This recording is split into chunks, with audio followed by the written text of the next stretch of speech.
Hola, ¿qué tal? ¿Cómo está? Muy buenos días. Bienvenidas y bienvenidos a este nuevo módulo de nuestro diplomado de partidos políticos intrapartidaria. Es un placer enorme estar con ustedes en otro módulo.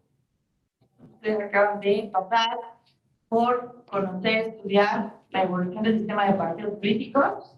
Y hoy, entonces, vamos a hablar, hoy y mañana, entonces nos vamos a referir acerca de la constitución y el registro de partidos políticos. Entonces, permítame.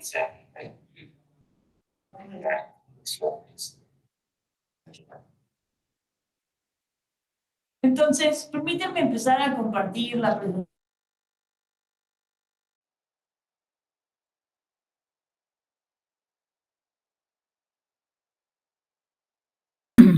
Perdimos la conexión con nuestra ponente el día de hoy. Ahorita la recuperamos. Muchísimas gracias.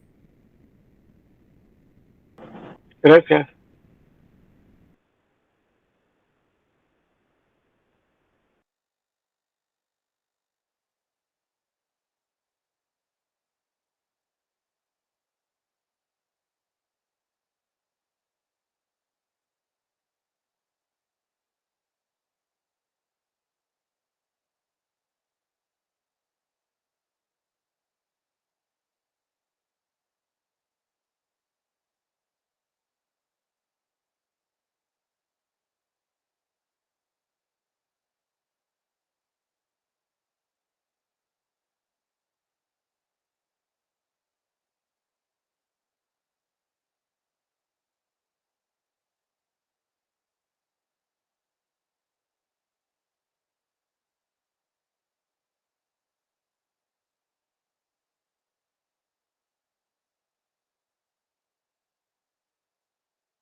Listo. Una disculpa enorme. Ya saben que estamos aquí en un proceso de aprendizaje con esta tecnología del desarrollo de la Escuela Oficial Electoral. Ahora sí, permítanme empezar a compartir la presentación.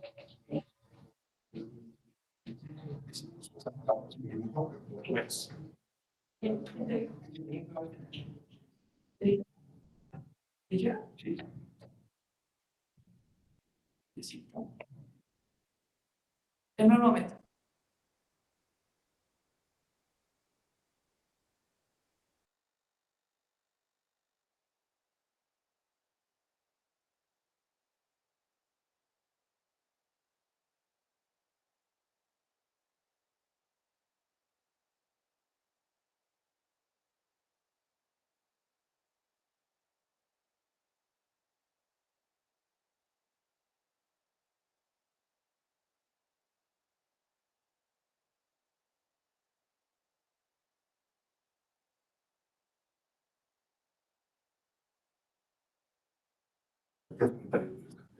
Listo, perdón. Listo, ahora sí, vamos a arrancar. Y te voy a empezar a compartir la presentación que hemos preparado para esta sesión. Vamos a proyectar la presentación. Muy buen internet, ¿cierto?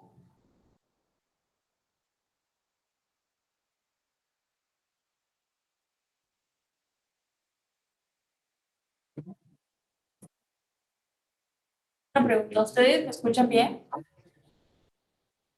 ¿Alguien que me Se escucha un poco viciado.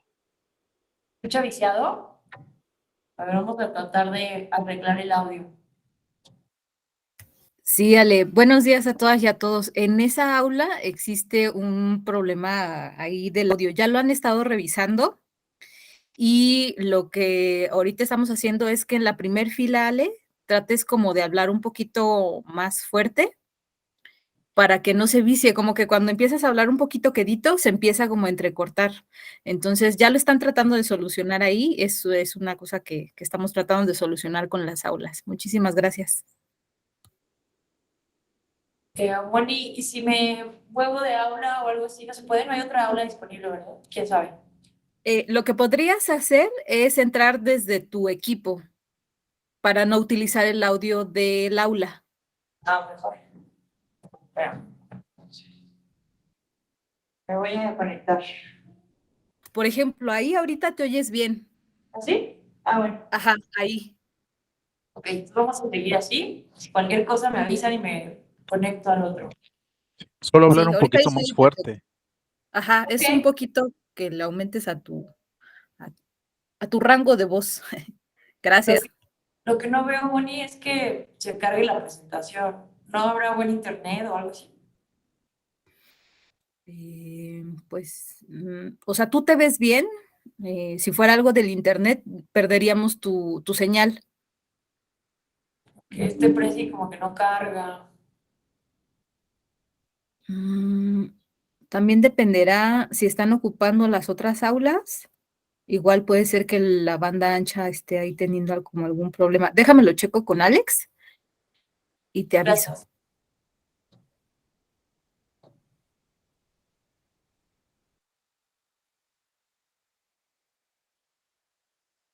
Denme un momento en lo que intento poner la presentación acá.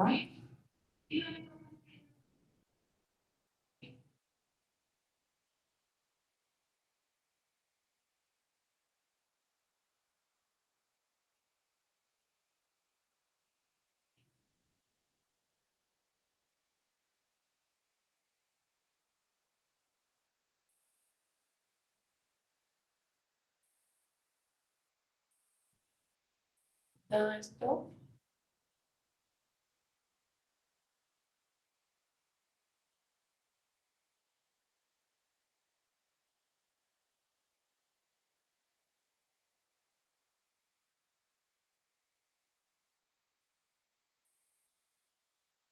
Estoy.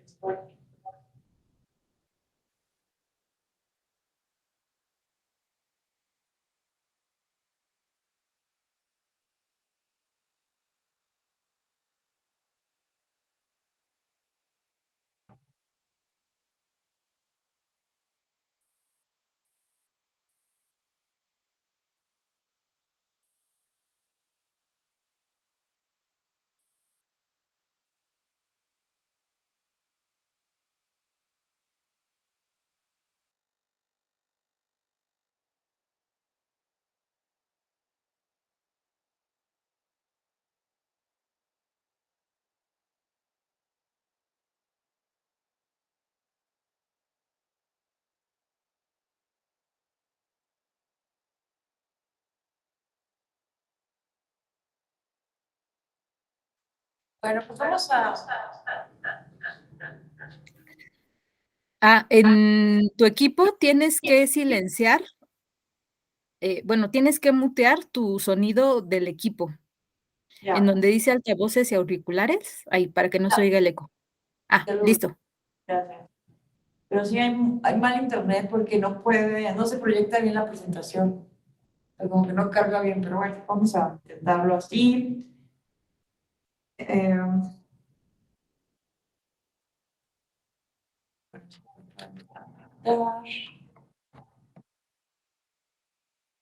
Es que no carga la imagen detrás, por eso creo que no. Ay, Dios. Esto para no distraerme. Ok, vamos a empezar.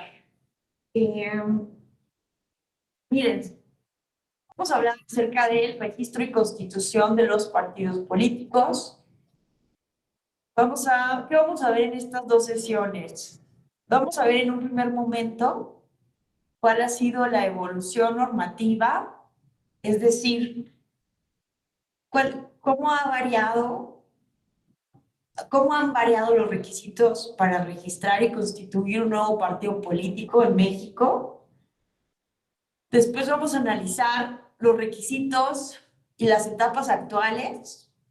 Me gustaría que sí abordáramos en esta sesión o mañana el plan B, es decir, ¿qué contempla específicamente el plan B en materia de registro de partidos políticos? Hay ahí una cuestión importante, se está aumentando el umbral mínimo que deben tener los partidos políticos. Es un análisis que me gustaría que hiciéramos. Y vamos a finalmente analizar casos que han sido polémicos. Me gustaría que analizáramos, ¿no? Miren, ya está mejor el internet porque ya se ve, ahora sí, la imagen bien.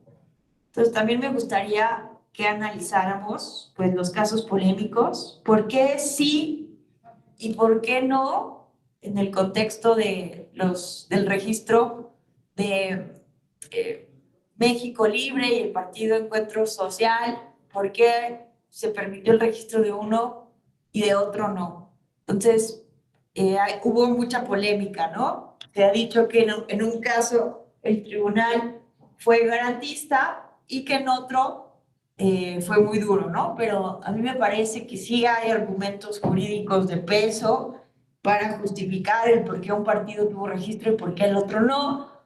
Ustedes ya me darán la opinión. Vamos aquí a analizar las razones. Yo creo que eso sí lo vamos a ver hasta el día de mañana. Vamos a analizar las sentencias, los casos. Finalmente, me gustaría que entre todas y todos habláramos de los retos en esta materia, ¿no? Algunas preguntas que buscamos responder al final de la sesión tienen que ver con, ¿es adecuado, por ejemplo, que se pueda registrar un partido político nacional y local cada 6 años? ¿Es adecuado o no es adecuado? ¿Qué pasa con el umbral? ¿Es muy alto el umbral de registro de los partidos políticos? ¿Es adecuado? ¿Se permite una dinámica renovadora en el sistema de partidos políticos o es limitante? ¿Qué pasa con el plan B? ¿Afecta o no afecta la materia del registro y constitución de partidos políticos? Entonces, más o menos estas preguntas me gustaría que al final, el día de mañana, cuando acabemos este módulo, podamos responder. Entonces, pues vamos a empezar con esta primera parte, con la evolución normativa. Miren, miren esto. Como decíamos en el módulo pasado, y ustedes ya lo vieron en estas últimas 2 sesiones, los partidos políticos en México surgen en 1911 con la ley electoral de Madero, ¿no? Son regulados además por primera vez. Y vean, aquí podemos ver cuáles eran entonces los requisitos para registrar un partido político nacional, ¿no? Vean, una asamblea constitutiva de 100 ciudadanos en acta formal. Tenían que estos ciudadanos elegir una junta directiva y un programa político, ¿no? Esto ténganlo en mente para ir viendo los cambios que han habido, los más trascendentes, durante el siglo XX y lo que va del XXI en nuestro sistema de partidos políticos. Vamos a hablar de algunos datos como relevantes también en torno a los partidos políticos que se dan en la época, ¿no? Decíamos que en ese momento pues era muy sencillo registrar un nuevo partido político, por lo que empezaron a surgir una gran cantidad de ellos, ¿no? Como el Partido Liberal Constitucionalista, al amparo de Carranza, Obregón y Pablo González.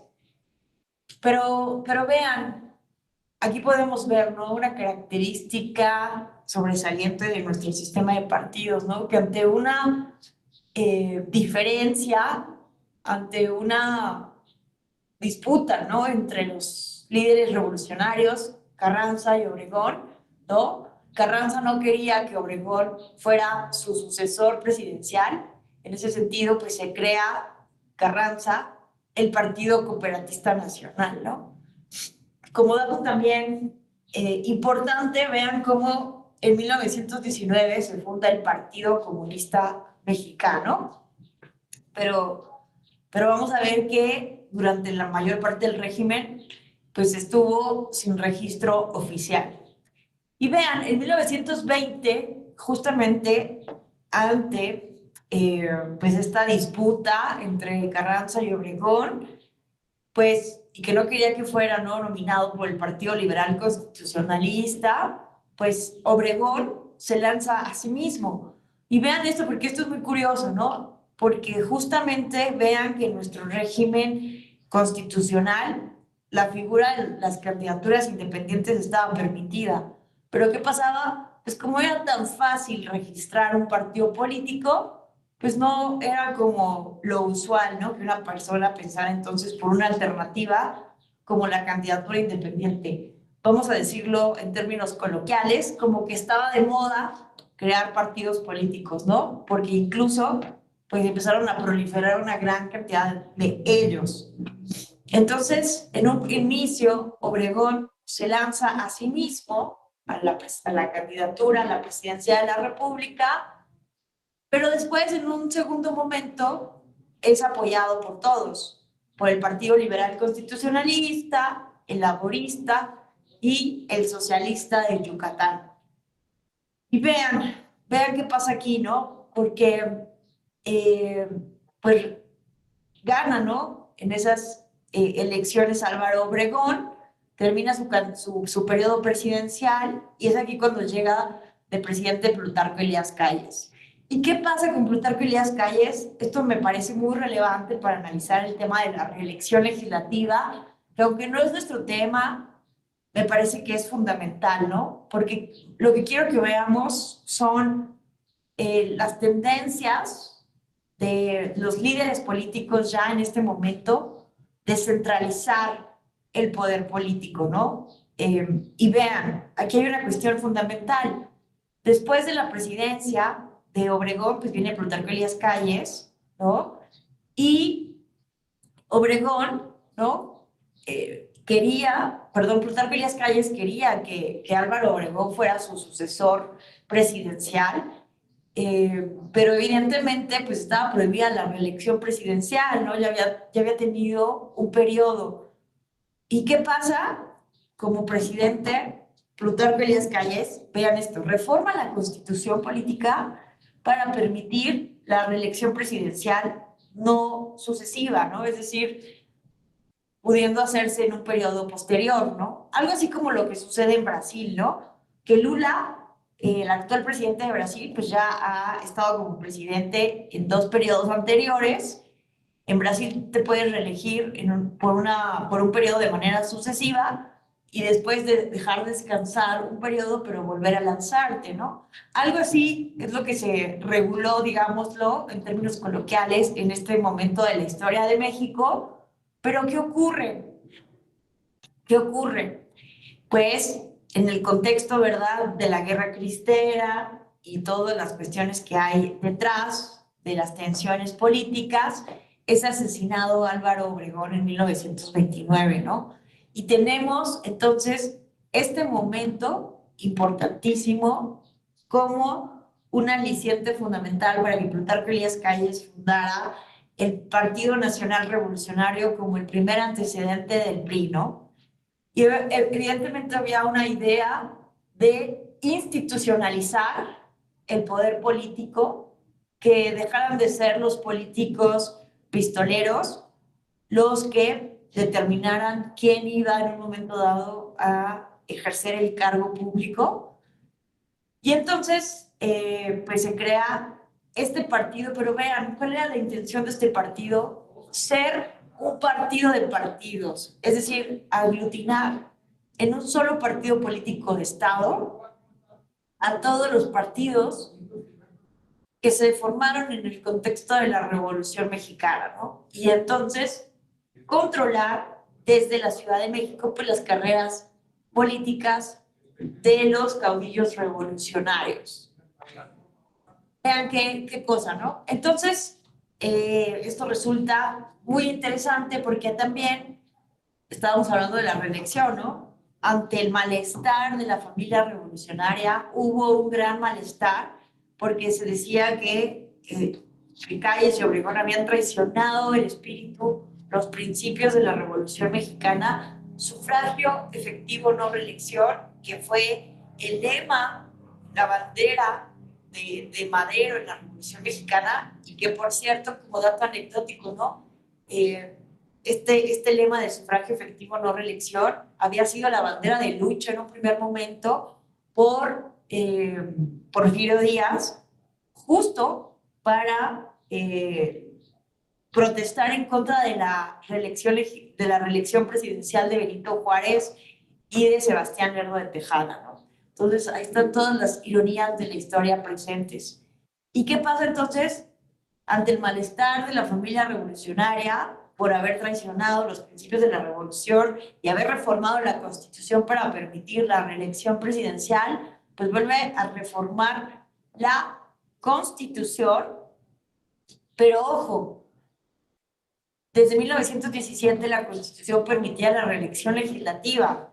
Lo único que se prohibía era la reelección presidencial. Pero en este momento, Calles aprovecha esta reforma para prohibir toda la reelección, tanto presidencial, municipal, como legislativa, ¿no? Como también de los gobiernos de las entidades federativas. Prohibir en todo el sistema electoral la reelección, ¿no? Entonces, ¿cuál era la intención? Evidentemente, controlar desde la Ciudad de México, del Distrito Federal, pues las carreras políticas de los candidatos y candidatas del PNR, ¿no?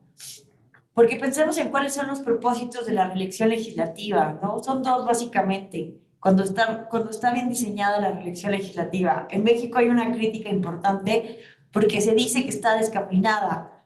¿Por qué?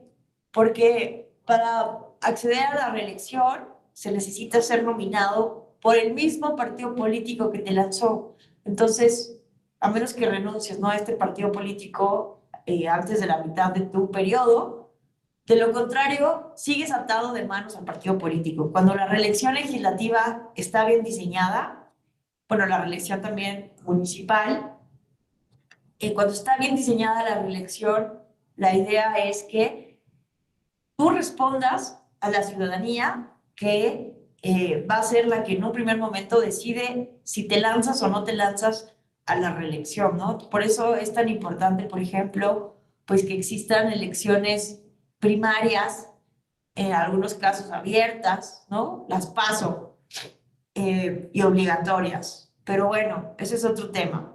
Era como un dato anecdótico que me parece relevante, porque pues vean ustedes que hasta 2014, que se reincorpora la figura de la reelección legislativa en nuestro régimen constitucional, pues prácticamente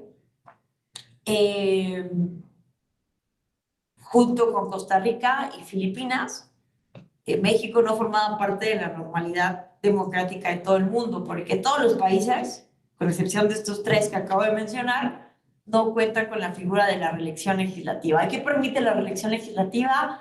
Uno, rendición de cuentas, y dos, fortalecer la rendición de cuentas, ¿no? Porque en teoría el voto pues permite justamente premiar o castigar, pero al partido político y no al candidato. Entonces la reelección legislativa permite hacer una evaluación en lo particular de un candidato que ya ha ejercido un cargo de elección popular Y lo segundo que permite es generar experiencia legislativa, experiencia parlamentaria. Eso es en teoría, ¿no? Pero bueno, todavía hay muchos retos para perfeccionar la figura de la reelección legislativa en México. Pero vean, ¿no? O sea, lo que quiero que visualicemos es pues todas estas acciones que desde el punto de vista del sistema de partidos se empiezan a configurar de una manera con los idearios de Plutarco Elías Calles, el Maximato, justamente para ir formando esa hegemonía, esa centralización del poder político, ¿no? Como lo llama Arnaldo Córdoba, ¿no? La formación del poder político en México. Y bueno, entonces tenemos, pues ya después, ¿no? Ustedes ya lo estuvieron viendo en las sesiones pasadas, la creación del Partido de la Revolucionario Mexicano. En este momento Lázaro Cárdenas le cambia el nombre al PNR. ¿Y cuál era la intención? Si el PNR era un partido de partidos, el PRM fue un partido de sectores. ¿Cuál era la intención de Lázaro Cárdenas? Incluir a la lucha de izquierda, incluir a la clase obrera, justamente a las filas del partido político. Como un dato importantísimo, ¿no? Vean ustedes que el Partido Comunista Mexicano, que los partidos comunistas en todo el mundo tenían una base obrera. Pero ¿qué pasó en México para que veamos las particulares del sistema de partidos hegemónico en México? Que Lázaro Cárdenas, con su gran liderazgo de izquierda, pues logró cooptar en el partido oficialista a los sindicatos obreros, todo ese sector de izquierda, en el partido oficial. Entonces el Partido Comunista Mexicano en realidad no tenía una base obrera como en otras partes del mundo, ¿no? Lo cual le restaba cierta legitimidad y había una tensión, ¿no? Entre pues, la clase obrera mexicana y el Partido Comunista Mexicano, que más bien estaba sostenido por intelectuales de izquierda y con esta ideología política. Y bueno, tenemos que entonces los partidos, los sectores del Partido de la Revolución Mexicana es el sector campesino, obrero y popular. Y bueno, también como dato importante, recordemos que el Partido Acción Nacional, como uno de los más fuertes y estables partidos políticos de oposición, surge en 1939 y junto al Partido Popular Socialista y al Partido Auténtico de la Revolución Mexicana, son los partidos políticos de más largo alcance, más allá de un periodo electoral, ¿no? Porque evidentemente, como les decía, era tan fácil registrar y constituir un nuevo partido político, pero muchos de ellos no sobrevivían más allá de una elección, ¿no? No lograban la victoria, evidentemente, porque un solo partido político lograba pues, la victoria, y entonces pues se escindían, se deshacían, ¿no? Entonces el Partido Populista, el PPS, el Partido Popular Socialista y el Partido Auténtico de la Revolución Mexicana, junto con el PAN, pues fueron durante este periodo como los partidos políticos más estables. Lo que se dice es que, sobre todo el Partido Auténtico de la Revolución Mexicana, pues en realidad también eran partidos pues creados desde el mismo régimen político, un poco con esto de tener partidos testimoniales, ¿no? De oposición que estuvieran ahí para simular que había democracia y un sistema de partidos políticos sano, porque en realidad, pues, este partido va a estar muy ligado, ¿no? Ideológicamente al partido oficialista. Y bueno, aquí tenemos uno de los datos más importantes, una de las fechas más importantes que me gustaría que nos grabáramos muchísimo para el análisis que vamos a hacer aquí. Y vean, en 1946, pues es una fecha importantísima porque Manuel Ávila Camacho vuelve a cambiar el nombre del partido oficialista, del partido de Estado, fundando, ¿no? Cambiando el nombre a Partido de la Revolución Institucional, tal como lo conocemos hoy en día, al PRI. Pero no solamente hace eso, ¿no? Su principal propósito era quitarle el sesgo de izquierda que había introducido Lázaro Cárdenas. Se dice, ¿no? Que en México tenemos lo que se llama un péndulo ideológico, ¿no? Que vamos como de presidentes si bien todos venían de las filas del partido oficialista del PRI, íbamos como en un péndulo, ¿no? De presidentes más ligados a la izquierda, o con una tendencia más a la izquierda, y presidentes más ligados a la derecha, ¿no? Entonces, este es el caso, ¿no? De Lázaro Cárdenas a Manuel Ávila Camacho, un péndulo ideológico, y entonces esa era un poco la idea, quitar este sesgo de izquierda, esta ideología, que también había traído un poco de división dentro de las filas del partido de Estado, pero también sucede algo importantísimo. Empiezan a endurecerse por primera vez los requisitos para crear un partido político. Vean esto, 1946 es una época fundamental, un año fundamental, porque también se fortalece los mecanismos ideados por el presidente de la República en este contexto de presidencialismo mexicano, ¿no? Para centralizar el poder político, insisto, desde la Ciudad de México. Entonces, vean, de entrada se establece el monopolio de los partidos políticos para registrar candidaturas a nivel federal. Decíamos que la ley electoral de Madero de 1911 permitía las candidaturas independientes, pero en 1946, ante algunos intentos de registrar candidaturas independientes, ante una SED independiente, se pone esta prohibición a nivel federal. Ojo, no en la Constitución, porque el hecho de que no existiera una prohibición en la Constitución llevaría a que muchos años después Yucatán y Sonora introducieran justamente la figura de las independientes en sus sistemas electorales locales. Pero bueno, se pone este monopolio, ¿no? Para evitar que existan las candidaturas independientes, pero además, vean, se empiezan a endurecer los requisitos para registrar partidos políticos.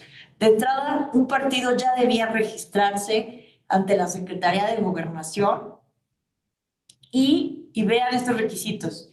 Se necesitaba una afiliación de 30,000 ciudadanos en por lo menos 2/3 partes de las entidades federativas, ¿no?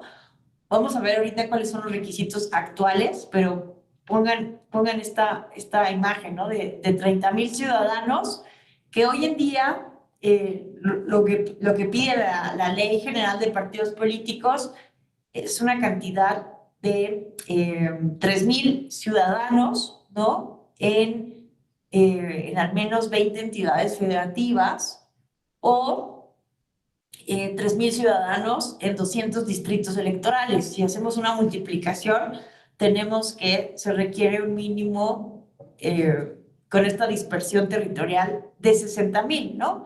Pero para la época, ¿no? Pensando en que en ese momento era muy sencillo registrar un nuevo partido político y sobre todo con este requisito de, vean, 2/3 partes de las entidades, ¿no? Con un mínimo de 2,000 ciudadanos en cada una de ellas, ¿no? Entonces, vean que se endureció muy fuertemente los requisitos para registrar un nuevo partido político y vean, como dato anecdótico también, para las elecciones presidenciales de este año, pues ningún partido político alcanzó el registro oficial más que el Partido Revolucionario Institucional.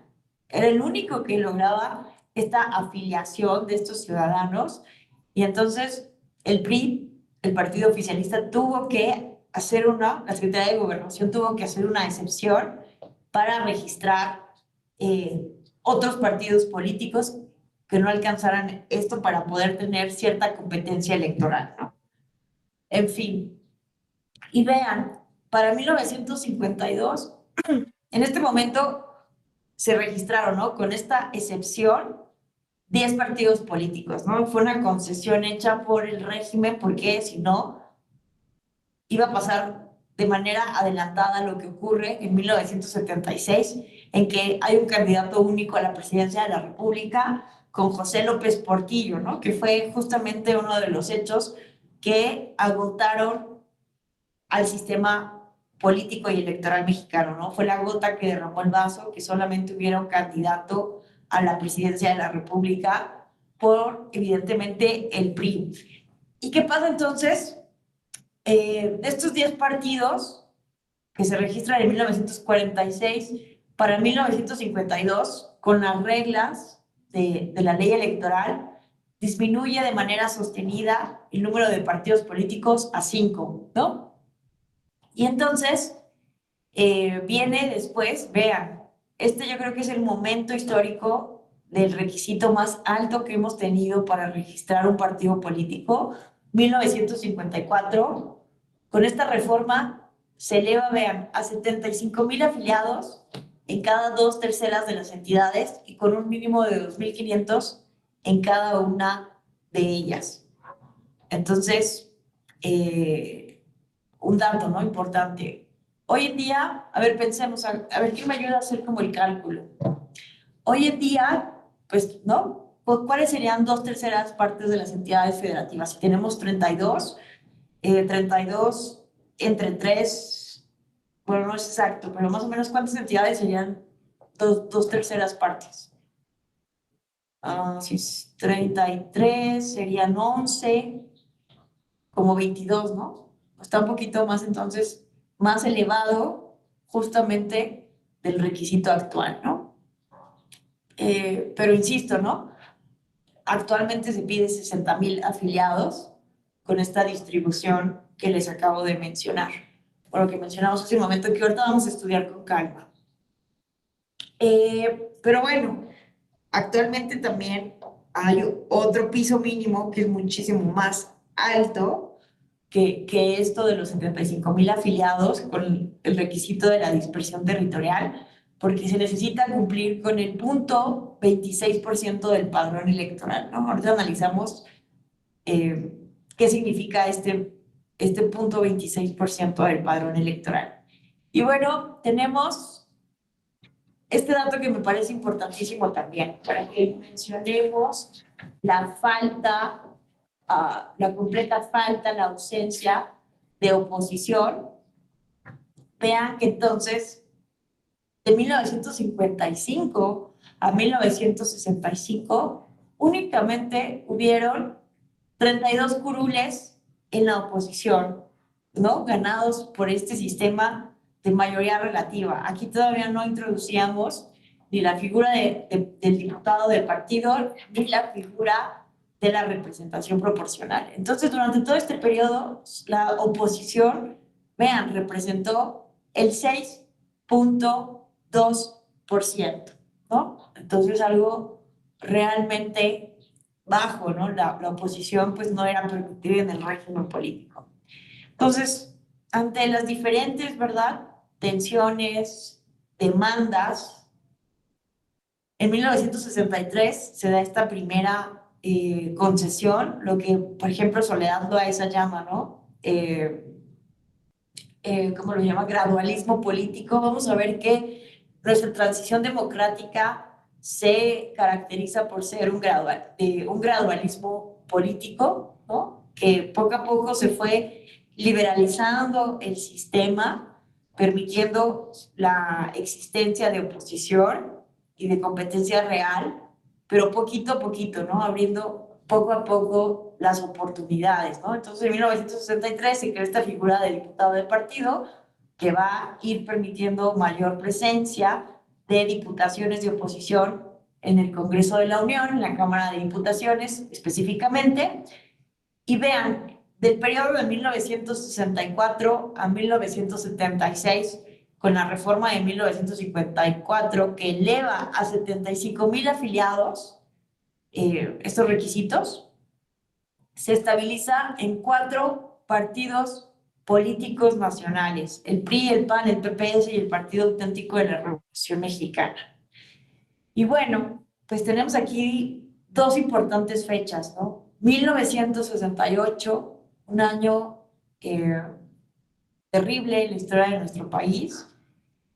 Me parece que es como el punto, uno de los puntos de mayor intolerancia del sistema político a la crítica, a la oposición, a los cuestionamientos del régimen político.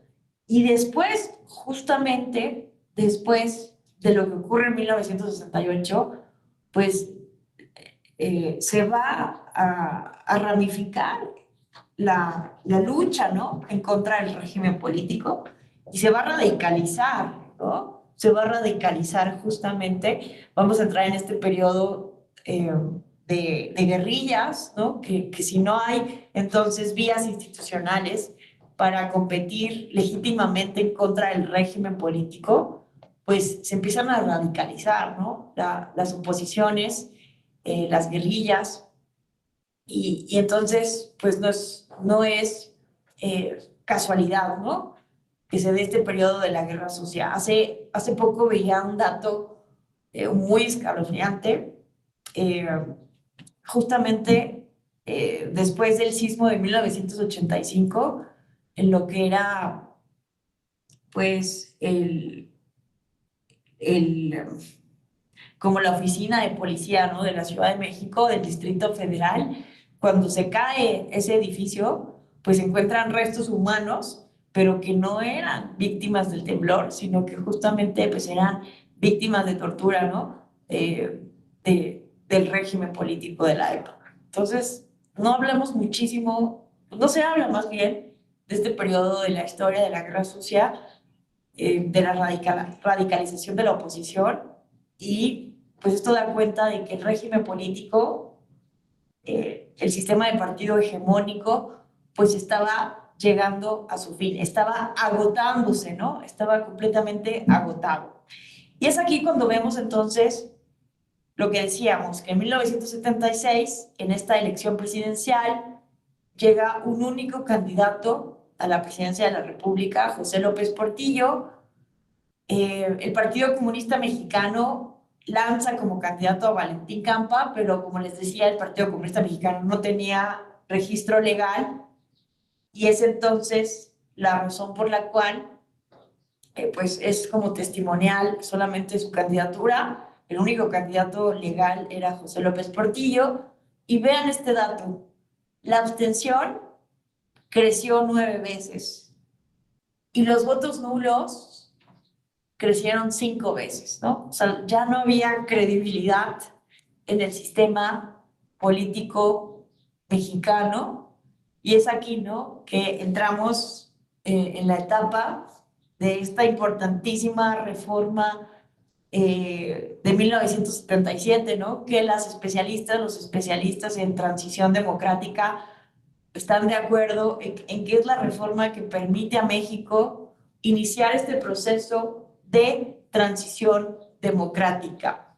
Entonces, simplemente para recordar las implicaciones, ¿no?, de esta reforma, no solamente se introducen por primera vez 100 diputaciones de representación proporcional, que va a ser importantísimo para permitir mayor oposición en la Cámara de Diputaciones, sino que en la materia que nos ocupa, específicamente de partidos políticos, es en este año en que se les reconoce a los partidos políticos como entidades de interés público.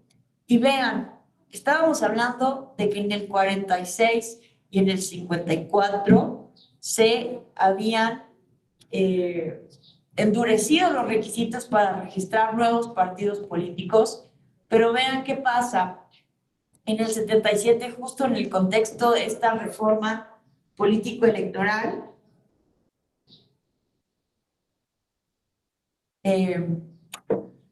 justo en el contexto de esta reforma político-electoral, esta reforma constitucional tan importante, ¿no?, ideada por Jesús Reyes Heroles, donde se sentaron a discutir la reforma en mesas de diálogo con la oposición, pues justamente, ¿no?, se flexibilizaron los requisitos para registrar nuevos partidos políticos. Se introdujo esta figura que después desaparecería, del registro condicionado. Es decir, si tú querías registrar un partido político, se necesitaba tener 4 años de actividad política previa, contar con documentos básicos y alcanzar en la primera elección federal 1.5% de la votación, ¿no? Hoy nuestro umbral para mantener el registro como un partido político nacional es del 3% de la votación válida emitida. Vean que entonces se flexibilizó bastante, ¿no? A 1.5 de la votación y esta figura del registro condicionado. Entonces, vean otro dato que me parece a mí muy contundente. En 1982, Miguel de la Madrid obtuvo la victoria con 70.99% de los votos. Pero vean esto, es el primer presidente en la historia del México independiente, básicamente, que tiene el porcentaje de victoria más bajo en la historia hasta ese momento, ¿verdad? Porque hoy en día, que un presidente gane con 70.99% de los votos, pues es algo muy alto, ¿no? Pero en ese momento, esto mostraba el agotamiento del sistema del partido hegemónico mexicano.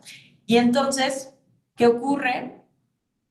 Pues que, bueno, vean, tan solo para ponerlo en perspectiva, Porfirio Díaz había alcanzado en la elección de 1910, evidentemente con fraude, ¿verdad? Y encarcelando a Madero, pero en esa elección de 1910, donde incluso, ¿no? Se retractó de esta promesa que había hecho en la entrevista con el reportero Krillman, de que iba a permitir elecciones limpias, pero vean, ganan con 98.93% de los votos, y Madero en la elección de 1911, esta primera elección después de la Revolución Mexicana, Madero gana con 99.26%. Un poco para que veamos, ¿no? Cuáles eran los porcentajes, estas cifras oficiales, evidentemente, porque, como sabemos, estas cifras pues no son realmente certeras. Que todo esto lo que estoy diciendo lo pueden consultar en la obra de Pablo González Casanova, que justamente tiene un libro dedicado a estudiar esta evolución de los partidos políticos en México, y él hace este trabajo de documentación, ¿no? De los resultados oficiales de esas elecciones presidenciales desde de estas épocas, ¿no? Entonces, evidentemente son los datos oficiales los que daba la autoridad, pero vean, ¿no? Que eran datos de un porcentaje de victoria para los presidentes muy altos. Entonces, que Miguel de la Madrid en 1982 obtuviera el 70.99% de la votación, pues es algo muy importante, ¿no? Y bueno, con la reforma del 77, para que veamos el nivel de flexibilidad, se llegó a un número de 9 partidos políticos en nuestro régimen constitucional. Y además se legaliza por primera vez al Partido Comunista Mexicano, ¿no? Empiezan a haber mayores concesiones en el sistema político. Y bueno, en 1986, también de manera fundamental, aumenta a 200 las diputaciones plurinominales. Entonces esto también es muy relevante tenerlo en cuenta. Y bueno, viene en 1908 otra etapa importantísima para nuestra historia democrática, la famosa caída del sistema, ¿verdad? La pérdida de legitimidad de la organización electoral desde Secretaría de Gobernación, y la calificación de los procesos electorales desde los colegios electorales de la Cámara de Diputaciones y del Senado respectivamente, y los congresos locales. Y pues viene, ¿no? Posterior a esta crisis, a esta gran crisis política, la reforma que crea al Instituto Federal Electoral y el Tribunal Federal Electoral. Pero en el tema de partidos políticos, pues se crea de manera muy relevante el Partido de la Revolución Democrática, que va a aglutinar al movimiento liderado por el ingeniero Cuauhtémoc Cárdenas, ¿cierto? Que pues a partir de lo que ocurre en el 88, se crea un importantísimo movimiento en la izquierda mexicana, y pues se crea a partir, ¿no? De los partidos que conformaron el Frente Democrático Nacional, que pues lanzaron a la presidencia a Cuauhtémoc Cárdenas. Y bueno, a partir de este momento vamos a ver que los partidos políticos más estables serían el Partido de la Revolución Democrática, el Partido del Trabajo, el Partido Verde Ecologista de México, Convergencia, Movimiento Ciudadano y el Partido Nueva Alianza. Van a ser, a partir de ese momento, los partidos políticos con mayor estabilidad. En 1996 se establecen las senadurías de representación proporcional y vean que de 1991 a 2012 vamos a entrar en este periodo de transición de un sistema de partido hegemónico a un sistema de partidos pluralista competitivo, ¿no? Porque vean este dato. Los tres principales partidos políticos nacionales, PRD, PRI y PAN, van a recibir en conjunto hasta el 90% de los votos. Si ustedes recuerdan lo que hablábamos en la sesión pasada que tuvimos, ya no hay un solo partido político en un contexto de no democracia que tenga, ¿no?, esta mayoría absoluta. 1997 va a ser también una fecha importante porque va a ser la primera vez que el PRI pierde la mayoría absoluta en la Cámara de Diputaciones. Y bueno, viene después en 2007 otra reforma importantísima para nuestro sistema electoral.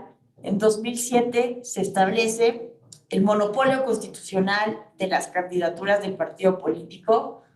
Como mencionábamos, Sonora y Yucatán, por ejemplo, empiezan a regular las candidaturas independientes a nivel constitucional y legal, e incluso son avaladas como constitucionales por la Suprema Corte de Justicia de la Nación a partir de acciones de inconstitucionalidad.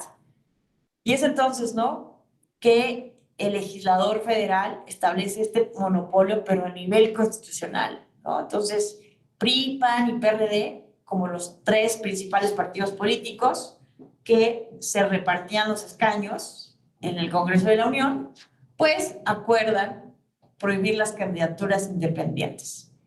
Y bueno, aquí también es una reforma importante porque esto lo van a analizar con calma en el módulo de justicia intrapartidista y democracia interna, pero vamos a analizar, vamos a mencionarlo muy brevemente, desde el año 2003 empieza justamente un periodo importante en la jurisprudencia del Tribunal Electoral, porque le empieza el Tribunal Electoral, la Sala Superior, a conocer de asuntos de partidos políticos, ¿no? Vean ustedes que desde 1996, con la publicación de la Ley General del Sistema de Medios de Impugnación en materia electoral, desde esta época, pues no había una interpretación muy restrictiva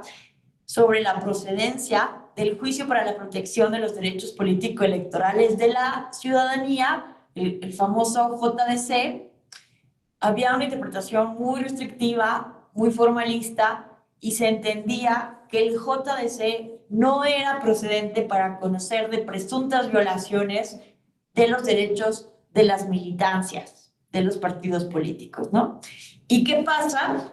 Entonces lo que ocurre es que primero, en una época de 1996 a 1999, el tribunal no le entra a conocer asuntos partidistas, pero después de 1999 al año 2003 empieza a conocer asuntos partidistas de manera indirecta a partir de las impugnaciones que se hacen de los actos de autoridad del Instituto Federal Electoral, ¿no? El IFE tiene la obligación, ¿no?, el mandato legal de revisar los estatutos de los partidos políticos, de registrar a los nuevos partidos políticos, y entonces cuando se impugnaban actos esta revisión que hacía el Instituto Federal Electoral, pues la Sala Superior conocía de estas impugnaciones. Entonces era un control indirecto de las presuntas violaciones de los derechos políticos de las militancias partidistas. ¿Y qué pasa entonces después? Justamente en el año 2003, con una sentencia importantísima, pues también empieza el Tribunal Electoral a equiparar los actos de los partidos políticos como actos de autoridad. Y entonces se considera a partir de 2003 que el JDC, claro que sí es procedente para conocer violaciones de las militancias partidistas. Y bueno, todo esto se los comento para entender la reforma de 2007, que justamente esclarece, uno, tanto el papel del Tribunal Electoral para entrarle a asuntos internos de los partidos políticos, que vamos a ver que con el Plan B se busca como limitar esta intervención del Tribunal Electoral en los asuntos partidistas. Entonces, es una de las cuestiones importantísimas de la reforma de 2007, pero dos, también esto es importantísimo, aunque no es necesariamente vinculado con el tema de los partidos políticos, pero justamente a partir del caso Castañeda-Gutmann, ¿cierto? Recordemos que Jorge Castañeda quiso ser candidato independiente en 2006 a la presidencia de la República y ante la negativa de su registro, acude ante la Corte Interamericana de Derechos Humanos, que condena, ¿no?, por primera vez de manera parcial al Estado mexicano. Es la primera condena parcial en contra del Estado mexicano, y no por no tener la figura de las candidaturas independientes, sino por no tener un mecanismo idóneo y adecuado para tutelar los derechos político-electorales. Es decir, con una tesis, con un criterio de la Suprema Corte de Justicia de la Nación, se había establecido que el Tribunal Electoral del Poder Judicial de la Federación no tenía facultad de controlar la Constitución, ¿no? Esto que llaman los juristas control difuso de constitucionalidad. Entonces, la Corte había puesto una limitación a la Sala Superior del Tribunal y a las diferentes salas que para poder invalidar normas contrarias a la Constitución con aplicación a un caso concreto, ¿no?, con efectos entre las partes, se había puesto este candado al Tribunal Electoral. Entonces, en 2007, ante la condena de la Corte Interamericana de Derechos Humanos, se hace esta reforma para fortalecer el papel del Tribunal Electoral, ¿no? Y bueno, en 2012 se corrige la plana, se reintroduce la figura de las candidaturas independientes.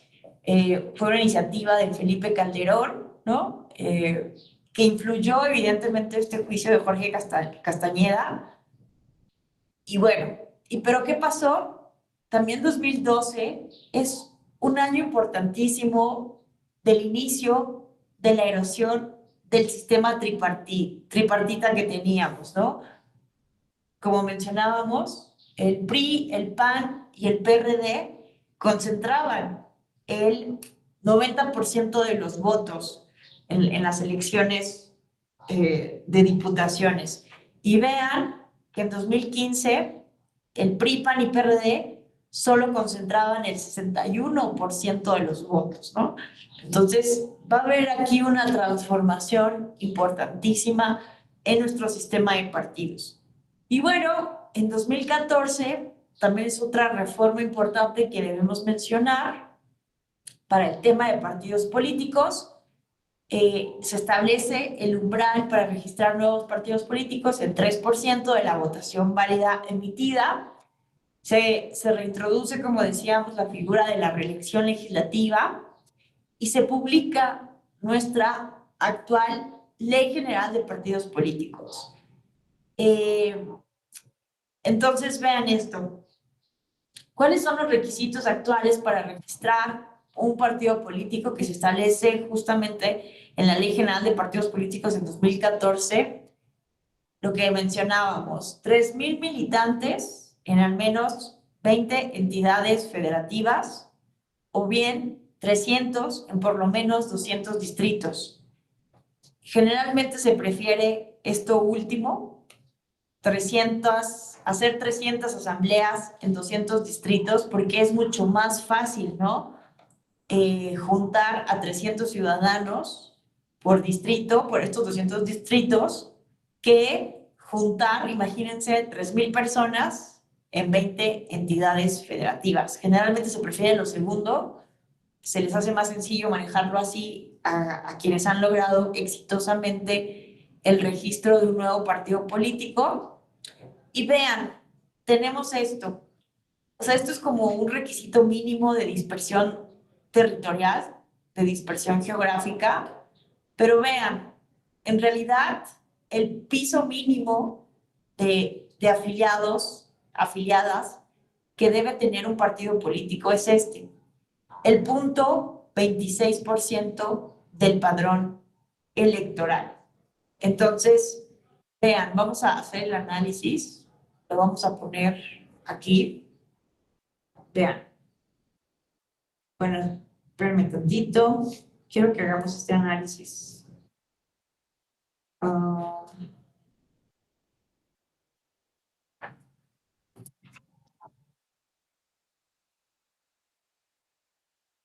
ah, espérenme tantito. Compartir la pantalla. Vean, quiero que veamos esto. Miren, si ponemos aquí padrón electoral y lista nominal, INE, vean, están las estadísticas de la lista nominal y el padrón electoral que realiza el Instituto Nacional Electoral. Entonces, miren, aquí tenemos, esto es de la lista nominal, pero vean que la ley habla de que como mínimo para registrar un nuevo partido político nacional se requiere el punto 26% del padrón electoral. Entonces, acá está lo de la lista nominal, que es la depuración de los ciudadanos registrados en el padrón electoral para un proceso electoral en específico, habilitados para votar, pero el padrón electoral, ¿no? Es este listado en el que se encuentra toda la población que solicitó su inscripción al mismo en territorio nacional y extranjero con la finalidad de obtener su credencial para votar con fotografía y así ejercer su derecho al voto. Entonces aquí está el dato actual de el padrón electoral, que evidentemente vamos a ver que el dato es, ¿no?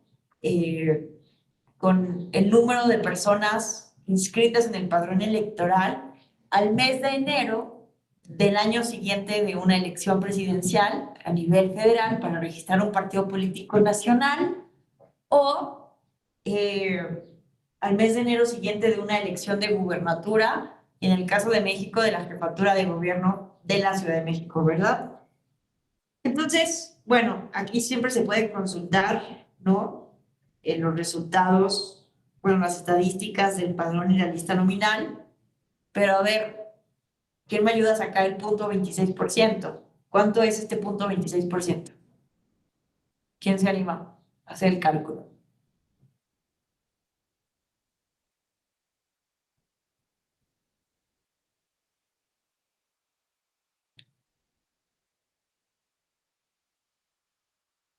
¿Cuánto es el punto 26% de 96,19,567 ciudadanas y ciudadanos mexicanos?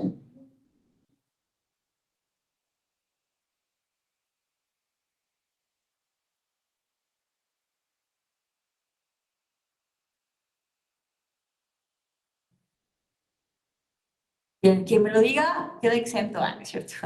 Del diplomado.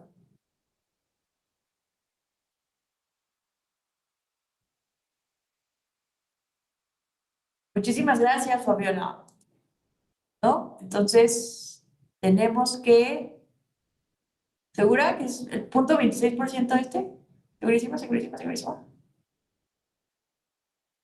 Estamos hablando de 2.496.508 personas. Se me hace que está muy alto. Vamos a revisarlo.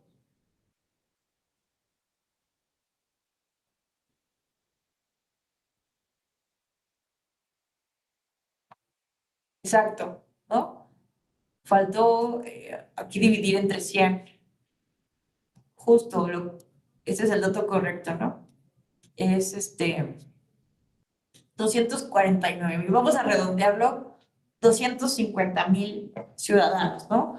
Es lo que hoy en día necesita una organización de ciudadanos y ciudadanas que quieran registrarse como un nuevo partido político, de tener mínimo 249.650 afiliaciones en todo el país.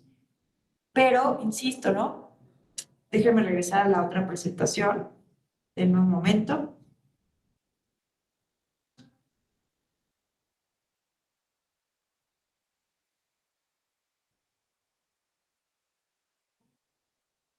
Pero entonces, este requisito actual de la Ley General de Partidos Políticos, de contar con 3.000 militantes en 20 entidades o bien 300 en 200 distritos, es decir, 60.000, es de manera territorial, ¿no? Porque el mínimo, es decir, debe de ser 249.650 afiliaciones.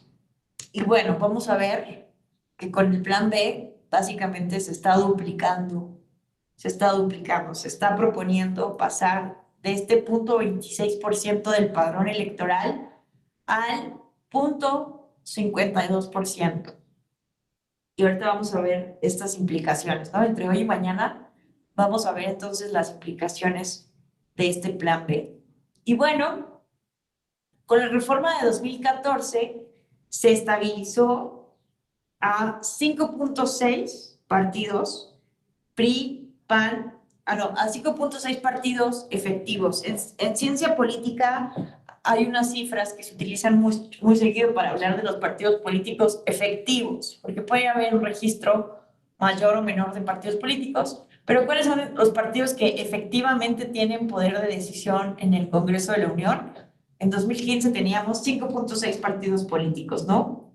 Y pues es un año importantísimo porque llega Morena y Partido Encuentro Social a la Cámara de Diputaciones, ¿no? Habían solicitado ya, no, después de la elección presidencial de 2012, su registro como partido político nacionales, ¿no? Y bueno, había muchas dudas si lo iban a lograr y lo lograron. Y bueno, en 2018 tenemos 4.4 partidos políticos efectivos. Bueno, no sé si hasta aquí alguien quisiera hacer algún comentario, pregunta, aportación. ¿No? ¿Vamos bien? ¿Todo bien? ¿Hasta ahora? Perfecto. Bueno, vamos ahora a ver con calma. ¿Qué se necesita entonces? Ya vimos como esta evolución, cómo ha ido, ¿no? De cómo hemos pasado de una completa flexibilidad para registrar partidos políticos que ocasionó una gran cantidad de partidos políticos a un endurecimiento de estos requisitos en el 46 y en el 52 con reformas muy específicas, como después de la crisis del 68, del 76, se flexibilizan bastante los requisitos. Hay otras modificaciones que se hacen en esos años, pero por cuestiones de tiempo no las vamos a revisar, pero de manera relevante llegamos a 2014, ¿no? Con la publicación de la Ley General de Partidos Políticos que establece entonces el umbral actual. Pero ¿cómo funciona ya concretamente este proceso para registrar partidos políticos. Vamos a ver, vamos a ver con calma, ¿no? Vamos a ver estos requisitos, ¿no? Porque ahorita solo hablamos de uno de los requisitos, que es contar con esta dispersión geográfica y territorial de militancia, pero también es importante hablar de los otros requisitos. Miren, el primero de ellos, lo que nos establece la Ley General de Partidos Políticos, para registrar un nuevo partido político se debe de presentar 3 documentos básicos, ¿no? Uno, la declaración de principios, y en congruencia con estos, el programa de acción. Es decir, la declaración de principios tiene que ver, ¿no?, con, como su nombre lo indica, los principios más importantes, ideológicos del partido político. Mientras que el programa de acción no es otra cosa que aterrizar en hechos concretos, en políticas públicas, cómo el partido político va a lograr promover estos principios ideológicos, ¿no? Y finalmente los estatutos, que los estatutos ya es como un reglamento, digámoslo así, ¿no?, que va a establecer el emblema, los colores del partido político, los procedimientos de afiliación, como la normativa interna del partido político, ¿no? ¿Cuáles son los mecanismos de defensa interna de un partido político? Lo van a ir también revisando a lo largo de los módulos de este diplomado. Y se ha ido generando jurisprudencia por parte de este Tribunal Electoral para establecer los requisitos mínimos que deben cumplir esta declaración de principios, el programa de acción y los estatutos, ¿no? Y entre otras cuestiones muy importantes, pues se debe, por ejemplo, desde la declaración de principios, condenar, por ejemplo, la violencia política contra las mujeres en razón de género. Todos los partidos políticos que busquen, bueno, organizaciones que busquen su registro como partido político, también deben establecer asimismo en su programa de acción políticas concretas para prevenir, atender, sancionar y erradicar la violencia política contra las mujeres en razón de género. Y también los estatutos, pues deben de contemplar, por ejemplo, pues ya cuáles son los mecanismos jurídicos, por ejemplo, ¿no?, para poder sancionar a quienes cometan BPG. Es un ejemplo, ¿no?, de uno de los elementos mínimos que deben tener estos documentos, ¿no? Ahorita vamos a ver algunos casos. Yo creo que el día de mañana vamos a ver un caso. Se pueden registrar, por ejemplo, partidos políticos antisistema. Mañana vamos a abordar ese tema. Otro requisito fundamental para registrar un partido político nacional es lo que ya mencionábamos, ¿no? Es esto de contar con 3,000 militantes en por lo menos 20 entidades federativas, o bien tener 300 militantes en por lo menos 200 distritos electorales uninominales, pero todos estos deben de contar con credencial para votar en dicha entidad o distrito, según sea el caso. O sea, no puede haber esto que se llama turismo electoral. Esto también es fundamental. Todo esto lo debe de certificar un funcionario del Instituto Nacional Electoral o un funcionario de un OPLE en caso del registro de partidos políticos locales, ¿no? Mucho se ha dicho que los OPLEs no hacen nada, que todo lo hace el INE, pero en el plan A, que contemplaba justamente la eliminación de los OPLEs, pues quedaba la pregunta, ¿no? Entonces, también el INE va a registrar los partidos políticos locales, que esto es algo que actualmente hace los OPLEs en cada entidad federativa. Y bueno, lo que mencionábamos, ¿no?, que bajo ninguna circunstancia el número total de militantes en el país podrá ser inferior al 0.26% del padrón electoral federal que haya sido utilizado en la elección federal ordinaria inmediata anterior a la presentación de la solicitud de que se trate.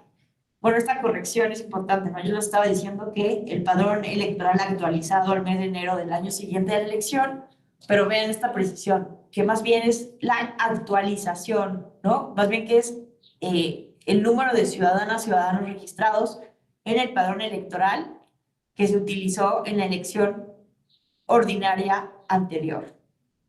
Y bueno, tratándose de partidos locales, esto no lo hemos mencionado, se necesita contar con militantes en cuando menos 2/3 partes de los municipios de la entidad o de las alcaldías de la Ciudad de México, los cuales deberán contar también con credencial de votar en dichos municipios o alcaldías, y bajo ninguna circunstancia el número total de militantes de una entidad podrá ser inferior al 0.26% del padrón electoral, ¿no? Más o menos se replica la lógica del registro de los partidos políticos nacionales a los partidos políticos locales. Y bueno, vamos a ver esto acá.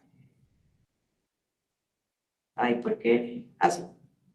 Bueno, entonces ya vimos cuáles son los requisitos, pero ¿qué pasa, no? ¿Cuáles son las etapas que se deben de seguir y algunas consideraciones que nos menciona puntualmente la Ley General de Partidos Políticos, ¿no? La primera etapa es, si hay una organización de ciudadanos que quieren registrar un partido político nacional o local, deben de informar este propósito durante el mes de enero del año previo, más bien del año siguiente de la elección presidencial o de gubernatura, en el caso de los partidos políticos locales. Se debe de informar esto a la autoridad electoral, ¿no?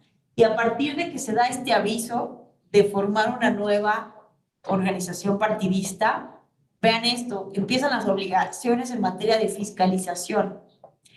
Se necesita empezar a informar de manera mensual el origen y destino de los recursos que son utilizados por los partidos políticos, y esto debe hacerse durante los primeros 10 días de cada mes. ¿Cuál es la segunda etapa? Bueno, para poder lograr este número de afiliaciones, 60,000 con la dispersión territorial de la que hablábamos y como un mínimo del 0.26% del padrón electoral, se necesitan hacer asambleas distritales en el caso de los partidos políticos nacionales, o también estas asambleas estatales, ¿verdad? Bueno, esto también es para los partidos políticos nacionales más bien. Y entonces se necesita convocar a estas asambleas en las que se van a elegir los delegados, propietarios y suplentes para una asamblea que será nacional para el caso de los partidos políticos nacionales, o una asamblea estatal para el caso de los partidos políticos locales, ¿no? Que justamente tiene como finalidad, pues, ir acordando, ¿no? Ir estableciendo los documentos básicos y todo esto. Pero esas asambleas distritales o estatales, pues la idea es que justamente las ciudadanas y ciudadanos que quieran registrarse en un partido político, pues presenten los documentos correspondientes, manifiesten que lo hacen de manera libre, de manera informada, que están de acuerdo, ¿verdad?, con los documentos básicos, con el programa de acción, con los estatutos, con la declaración de principios. Y algo muy importante es que no deben intervenir organizaciones gremiales o con objeto social distinto al de un partido político, ¿no? Esta prohibición se establece porque ha sido muy utilizado en la historia del sistema de partidos mexicanos, ¿verdad? Esto del corporativismo, del clientelismo, de utilizar justamente a las organizaciones sindicales o gremiales, ¿verdad? Aprovechando ya esta estructura sindicalista para crear un partido político, ¿no? Sea la finalidad específica del partido político. Porque hemos visto en los últimos años, pues, la proliferación de muchos partidos políticos que se llaman satélite o partidos catch all party, ¿no? Lo que decíamos la sesión pasada, partidos atrapatodo, que muchas veces se crean para servir estratégicamente a los grandes partidos políticos, ¿no? Partidos cártel, también se les llaman partidos cártel, y que justamente, pues, se crean a partir de aprovechar esta logística gremial o sindical. Entonces, estos funcionarios que asisten a las asambleas distritales o estatales del Instituto Nacional Electoral o de los OPLES, pues justamente deben de verificar que no exista una intervención gremial en estas asambleas, ¿no? Y que son ciudadanos que en lo individual tienen la convicción, la voluntad de afiliarse a este partido político que busca registrarse oficialmente. Y bueno, después de la realización de estas asambleas distritales o estatales, se debe realizar esta asamblea nacional o estatal. Y bueno, de todas estas reuniones, pues se va a tener la lista nominal de afiliados, se va a tener actas, se deben de tener actas muy específicas de todas estas asambleas a nivel distrital o estatal y asambleas de carácter nacional y estatales. Y después se debe de presentar oficialmente una solicitud de registro con todos estos documentos al Instituto Nacional Electoral o a los OPLES, autoridad que a partir de revisar ya sea completamente la autenticidad de las afiliaciones, uno por una de las afiliaciones, o la Ley General de Partidos Políticos también establece la posibilidad de que sea a partir de un método aleatorio. Revisar la autenticidad de las afiliaciones, revisar que no exista duplicidad, ¿verdad? Y una vez que el Instituto Nacional Electoral establece que los documentos básicos cumplen con los elementos mínimos, ¿no? Que no deben tener tampoco cuestiones religiosas. Vamos a ver, ¿no? Que justamente el tema gremial, la cuestión religiosa y el tema del financiamiento público ha sido uno de los principales obstáculos o impugnaciones para el registro de partidos políticos nacionales en el último periodo, ¿no? Que tuvimos para registrarnos. Entonces, se presenta una solicitud, esta solicitud formal, el Instituto Nacional Electoral revisa que se cumpla con todos estos requisitos, que los documentos básicos cumplan los elementos mínimos, que se cumpla con el número, el piso mínimo del 0.26% del padrón electoral, se emite un proyecto de dictamen y de resolución que debe ser votado en el Consejo General del Instituto Nacional Electoral, ¿no?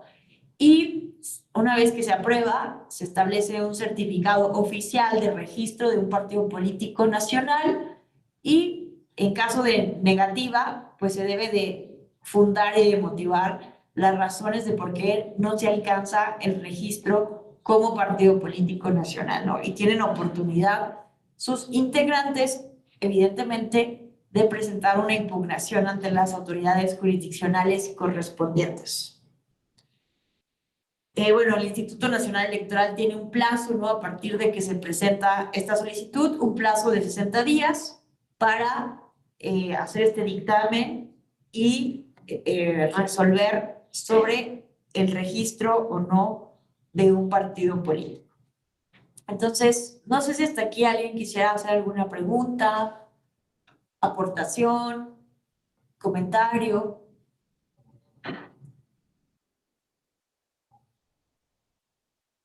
¿Qué tal, Fidel? Muy buenos días, te escuchamos. Sí, buenos días a todos y todas.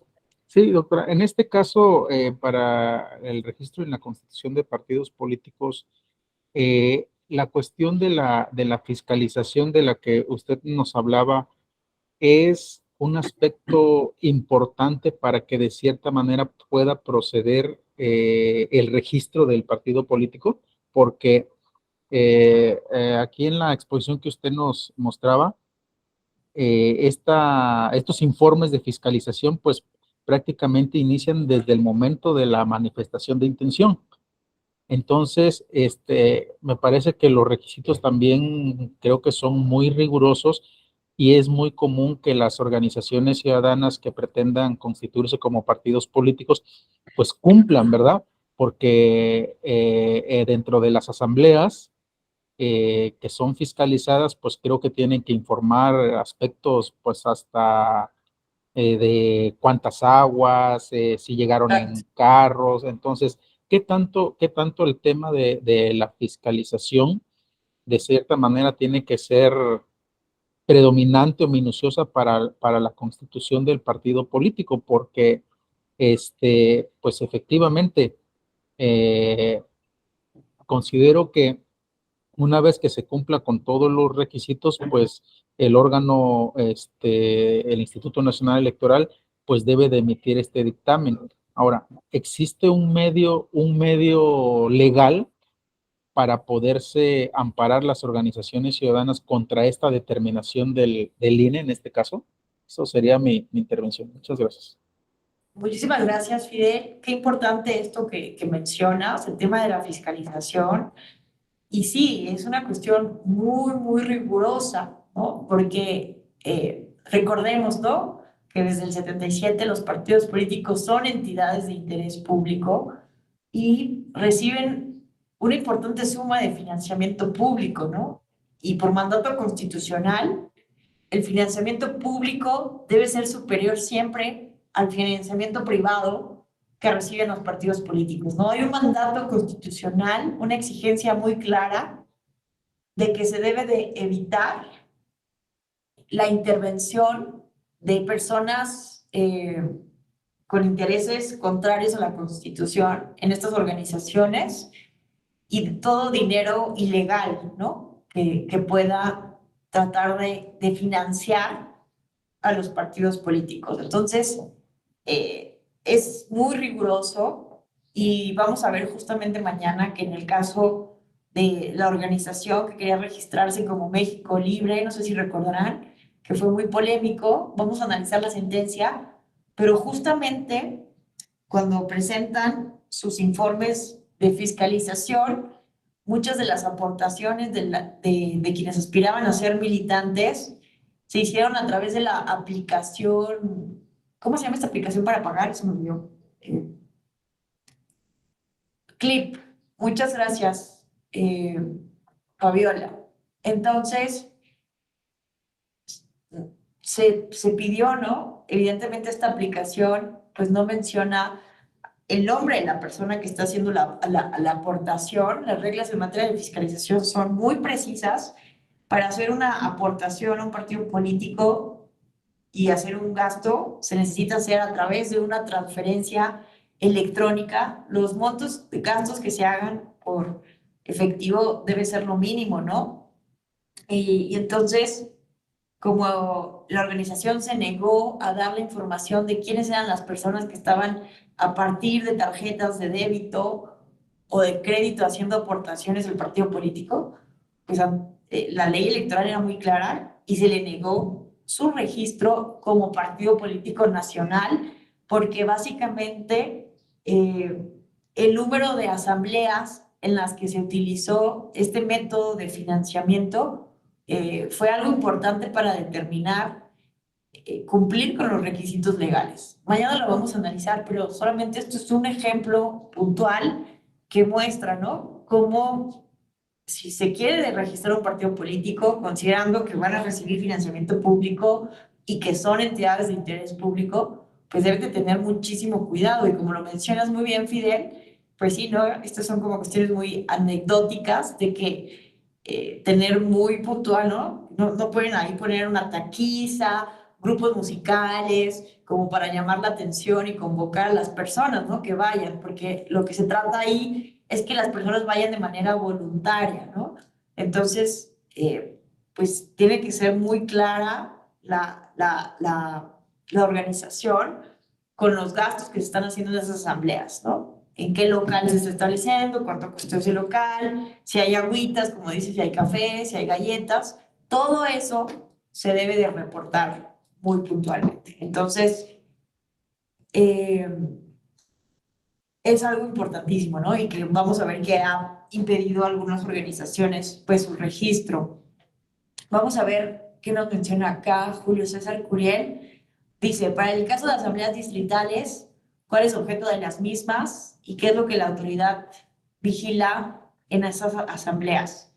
Bueno, pues justamente el objeto es que vayan los ciudadanos con su credencial de elector, que venga ahí su dirección, ¿no? Que en estas credenciales de elector, si ven que hay posibilidad de que no venga la dirección completa, llevar un comprobante de domicilio. Entonces, el funcionario o funcionaria del INE o de los OPLES, pues justamente van a verificar que las personas llenen los formatos específicos, que no haya como acarreo en estas asambleas, que las personas manifiesten que van por propia voluntad, que han conocido de manera previa y que están de acuerdo con los estatutos, con el programa de acción y con la declaración de principios, ¿no? Y que se haga actas de esto, ¿no? Y evidentemente, pues que no. Una cuestión muy importante justamente de estas asambleas tiene que ver con lo que mencionaba Fidel, ¿no? De la fiscalización.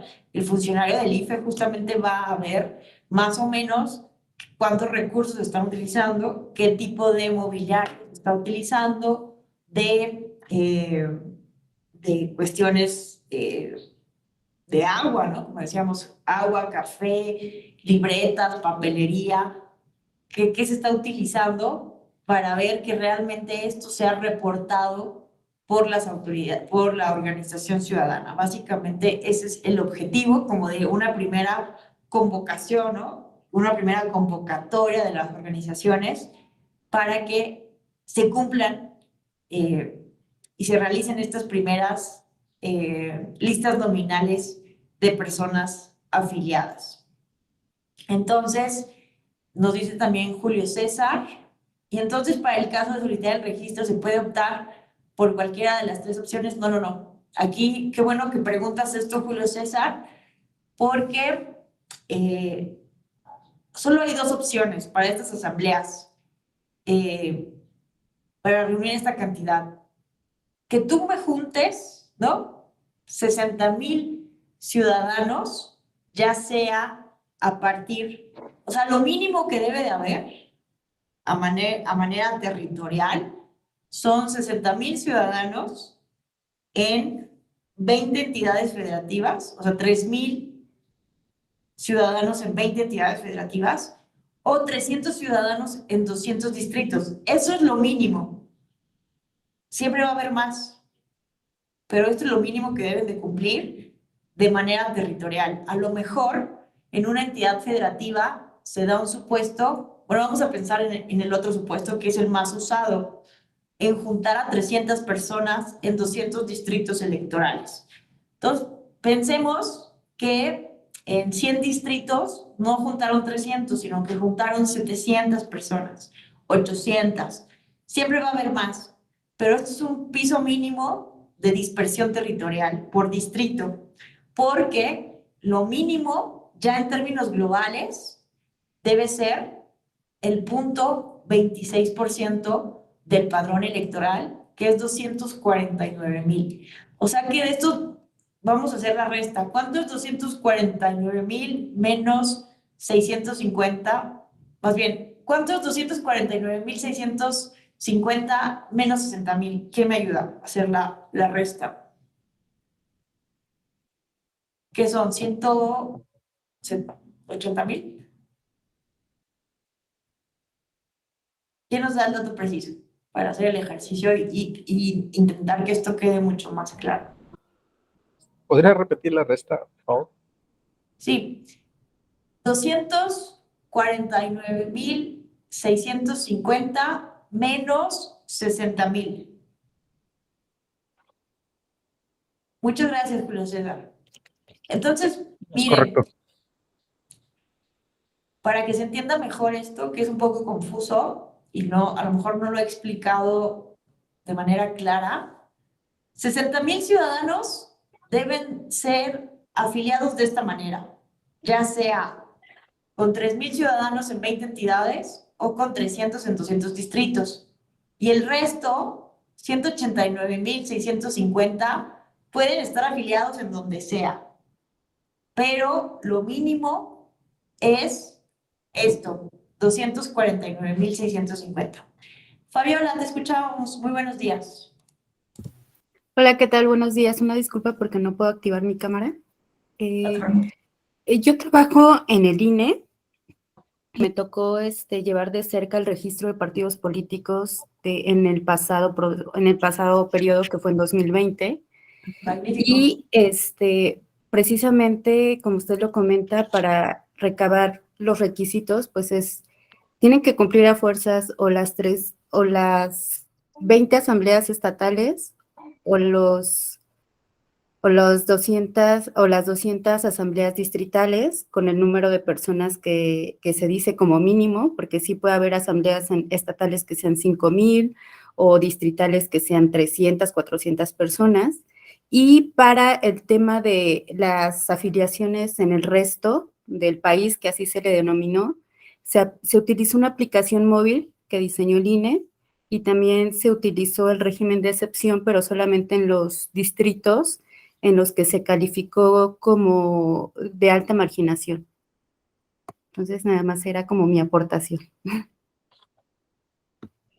Fabuloso, Fabiola, muchísimas gracias. ¿No? Siempre es muy enriquecedor, ¿no? Que quienes se dedican concretamente a esta labor, pues nos puedan retroalimentar y hacer contribuciones. Muchísimas gracias, Fabiola. Esto último que mencionas es muy importante, ¿no?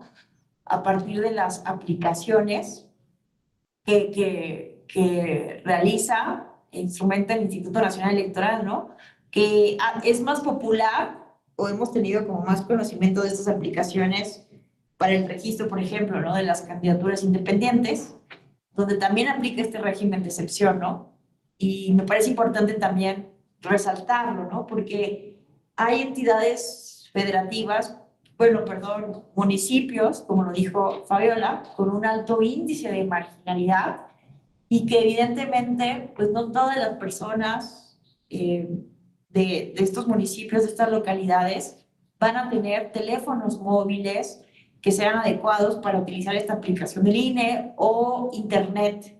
Recordemos que hay una brecha digital todavía en el país.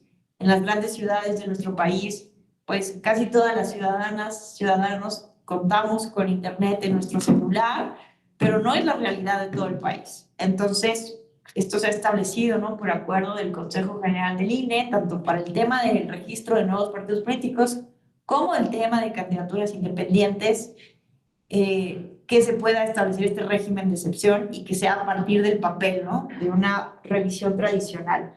¿Cuál es el problema de esto? Evidentemente ha habido, ¿no? Una excepción importante considerando esta brecha digital, pero también lo malo es que muchas veces se aprovechan personas que aspiran a registrar un nuevo partido político o una aspiración a una candidatura independiente, se aprovechan de esto porque la aplicación evidentemente permite a la Autoridad Nacional Electoral pues tener mayor control, ¿no? De que son auténticas estas afiliaciones o estas manifestaciones de apoyo ciudadano para el caso de candidaturas independientes. Pero en el régimen de papel se han dado casos, ¿no? Por ejemplo, esto me lo han platicado en el OPLE en Chiapas. Chiapas es una entidad federativa es la entidad federativa con mayor número de pobreza extrema en el país, más pobre de todo el país. Y pues hay muchos municipios con este régimen de excepción en Chiapas. Entonces, ¿qué me platicaban en el OPLE en Chiapas? Que justamente uno de los principales problemas es que las personas que, violando la Constitución y la normativa electoral, se dedican a la venta de información por ejemplo, ¿no? Ofrecen a las personas fotocopia de credencial de elector, ¿no? Para poder hacer estos registros. Entonces, en el régimen de papel, pues esto implica, ¿no? Un margen de maniobra mucho más complicado para las autoridades electorales para verificar que realmente sean auténticas. Y por eso se establece, ¿no? El método aleatorio para poder revisar que estos sean auténticas y que coincidan, ¿no? Porque la aplicación pues permite revisar todo. Pero bueno, ¿qué hicieron en el OPLE en Chiapas? Por ejemplo, fueron a eligieron también por un método aleatorio o seleccionaron los municipios y fueron a hacer una visita in situ para ver qué estaba pasando, ¿no? Identificaron que un aspirante a candidatura independiente, por ejemplo, estaba utilizando el régimen en papel para que pudieran apoyarlo personas fallecidas, ¿no? Los muertos estaban apoyando una candidatura independiente. Entonces, vean que es muy complejo el tema y la verdad es que, aprovechando que está aquí Fabiola, ¿no? Que no me dejará mentir, el Instituto Nacional Electoral ha hecho una extraordinaria labor para hacer estos registros, verificando que no existan duplicados. Y la segunda pregunta que nos hacía su compañero Fidel, evidentemente las autoridades pueden cometer errores, ¿no? No son autoridades perfectas y por eso existe la posibilidad, ¿no? De que se impugne, justamente cuando se rechaza justamente ante la negativa del registro de un nuevo partido político. Mañana vamos a analizarlo, ¿no? Porque algunos partidos sí lo logran y otros no. Recordemos que no procede el amparo en materia electoral. Preguntaba a tu compañero Fidel si se pueden amparar. Ojo, porque no es a partir de un amparo, sino es a partir justamente de juicios para la protección de los derechos político-electorales de la ciudadanía o recursos de apelación. Entonces, vean, aquí, por ejemplo, tenemos sub-JDC 2512-2020, RAP 81-2020, sub-JDC 2507-2020, RAP 79-2020 y sub-JDC 2511-2020 y acumulados, en donde vamos a estudiar por qué en el pasado proceso de registro de partidos políticos nacionales, algunos sí lo lograron y otros no, porque las ciudadanas y ciudadanos utilizaron, ¿no? Aprovecharon este derecho que tienen de impugnar ante las autoridades jurisdiccionales. Pero bueno, ya tenemos que terminar esta sesión del día de hoy. No sé si alguien más quisiera hacer algún comentario, pregunta. Si no fui clara con algún tema, lo podemos volver a revisar. ¿Todo bien? Fidel, te escuchamos. Sí, sí, es muy cierto lo que usted comenta en entidades federativas, sobre todo con un rezago educativo, y económico. En la constitución de los partidos políticos, no me consta, pero por lo que he escuchado es muy dado de que estas organizaciones ciudadanas que pretenden constituirse, pues utilizan a los mismos ciudadanos, ¿sí? Utilizan a los mismos ciudadanos para llevarlos a las asambleas y pues de cierta manera ahí es donde al final del camino el instituto electoral, pues creo yo que en la validación de los afiliados pues hay una confusión, ¿no? Porque pues yo creo que me parece que la afiliación que se toma al respecto, pues es la última, ¿no? Que hace el ciudadano. Entonces, cómo poder de cierta manera desvirtuar estas prácticas que al final de cuentas a lo que llevan a la ciudadanía es a confundirla, es a engañarla, porque pues muchas veces ellos no saben ni para qué es, pues, ¿sí? O sea, realmente en zonas indígenas sobre todo es muy penoso, es muy penosa esta situación, porque pues es gente engañada, ¿sí? Que a veces por una despensa o por una promesa de apoyo, pues la gente va, da su credencial, pero pues no sabe ni a qué va. Eso es parte de la realidad que se vive sobre todo en zonas indígenas. Y por eso preguntaba yo si hay algún medio o algún recurso legal para evitar este tipo de prácticas, porque pues al final de cuentas la organización ciudadana lo que busca es obtener el registro y con eso pues todos los beneficios que ya ya todos conocemos, ¿no? Que es el financiamiento. Claro. Qué bueno que mencionas esto. Desafortunadamente se nos está acabando el tiempo, pero mañana lo hablamos. ¿Qué tan conscientes, no, están los ciudadanos? Uno de los requisitos es revisar, que hayan revisado los estatutos, el programa de acción y todo esto. Y evidentemente, como lo dices, ¿no? Apenas saben para qué son estas asambleas, estas reuniones. Hay mucha como compra de la afiliación, por decirlo de alguna manera, como compra de voto, ¿no? O sea, hay mucho acarreo, ¿no es cierto? Entonces, justo es lo que debe de verificar el INE, ¿no? Que sea en la medida de lo posible lo más auténtico y lo más real. Pero sí, tienes toda la razón, Fidel. Este es un problema enorme. Mañana ahondamos. Les agradezco enormemente su atención. Y bueno, mañana seguiremos hablando de este tema. Analizamos qué contiene el plan B y estos casos muy específicos que quiero que revisemos. Aquí están estas infografías. Si quieren irlo revisando, si tienen tiempo y pueden, les paso aquí la presentación para que vayan revisando estas sentencias y vean, para que podamos discutirlas. Si, en caso de que tengan tiempo, si no, no se preocupen. Mañana las platicamos. Que tengan un excelente día y gracias por todo.